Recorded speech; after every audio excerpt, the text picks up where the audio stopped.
গাজা ও পশ্চিম তীরে ইসরায়েলি হামলা এবং সহিংসতায় প্রাণ হারাচ্ছে অসংখ্য মানুষ।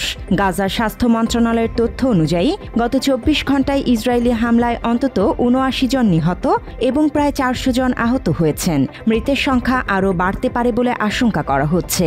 খাদ্যের অভাবে প্রাণ যাচ্ছে শিশু ও বৃদ্ধদের। ত্রাণ সংগ্রহের সময়ও গুলি করে মারা হচ্ছে গাজার বাসিন্দাদের। এদিকে ইরান ও ইসরায়েলের মধ্যে যুদ্ধবিরতি কার্যকর হওয়ার পর গাজায় যুদ্ধবিরতির দিকে নজর দিচ্ছে আন্তর্জাতিক বিশ্ব। এছাড়াও ফিলিস্তিনের অধিকৃত পশ্চিম তীরে রামাল্লাহর উত্তর পূর্বে কফর মালিক গ্রামে ইসরায়েলি বসতি স্থাপনকারীদের হামলায় অন্তত ৩ জন ফিলিস্তিনি নিহত এবং বেশ কয়েকজন আহত হয়েছেন। গত সোমবার বিকেলে পশ্চিম তীরের কফর মালিক গ্রামের বাইপাস সড়ক দিয়ে বন্ধুর সাথে হাঁটার সময় ইসরায়েলি বাহিনীর গুলিতে ১৩ বছর বয়সী এক শিশু নিহত হয়েছে। শিশুটির পিঠে গুলি লেগে গলা দিয়ে বের হয়। এ সময় তার পরিবার ও প্রতিবেশীরা ছুটে আসলে তাদের উপরও হামলা চালানো হয়। এর আগে ফিলিস্তিনি ছিটমহল গাজার দক্ষিণাঞ্চলে লড়াই চলাকালে ৭ ইসরায়েলি সেনা নিহত হয়েছেন। বোমার আঘাতে একটি ইসরায়েলি সাঁজোয়া যানে আগুন ধরে গেলে ভেতরে থাকা সেনারা নিহত হন। মঙ্গলবারের এ ঘটনায় এক ইসরায়েলি সেনা গুরুতর আহত হয়েছেন বলে রয়টার্স জানিয়েছে। বুধবার এক বিবৃতিতে ইসরায়েলের প্রতিরক্ষা বাহিনী জানায়, নিহত সেনাদের মধ্যে একজন কর্মকর্তা ও বাকি ৬ জন সৈন্য। নিহতদের সবার বয়স ১৯ থেকে ২১ বছরের মধ্যে।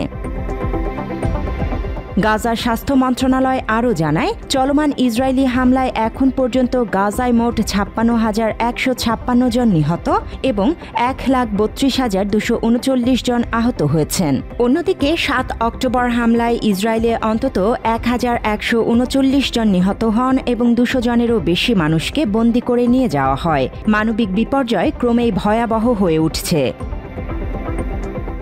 মাত্র ৩০% টাকায় জমির মালিক হয়ে নতুন বাংলাদেশের গড়ে তোলার স্বপ্ন দেখা বাংলা বসতি। এদিকে আন্তর্জাতিক সম্প্রদায় দ্রুত স্থায়ী যুদ্ধবিরতির আহ্বান জানাচ্ছে।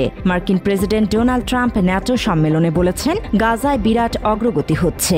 ফিলিস্তিনি স্বাধীনতাকামী সংগঠন হামাসও যুদ্ধবিরতির প্রত্যাশা ব্যক্ত করেছে। এছাড়া ফিলিস্তিনি প্রেসিডেন্ট মাহমুদ আব্বাস ট্রাম্পকে এক চিঠিতে গাজায় যুদ্ধবিরতি কার্যকরে ভূমিকা রাখার জন্য অনুরোধ করেছেন। ট্রাম্প বলেছেন, তিনি বিশ্বাস করেন গাজায় ইসরায়েল ও হামাসের মধ্যে সংঘাতের অবসান ঘটাতে অসাধারণ অগ্রগতি হচ্ছে। ইরানে হামলার ঘটনায় গাজায়ও ইতিবাচক প্রভাব ফেলবে বলে তিনি মনে করেন। আল জাজিরা জানায়, ফিলিস্তিনি প্রেসিডেন্ট মাহমুদ আব্বাস ট্রাম্পের কাছে একটি চিঠি লেখেন।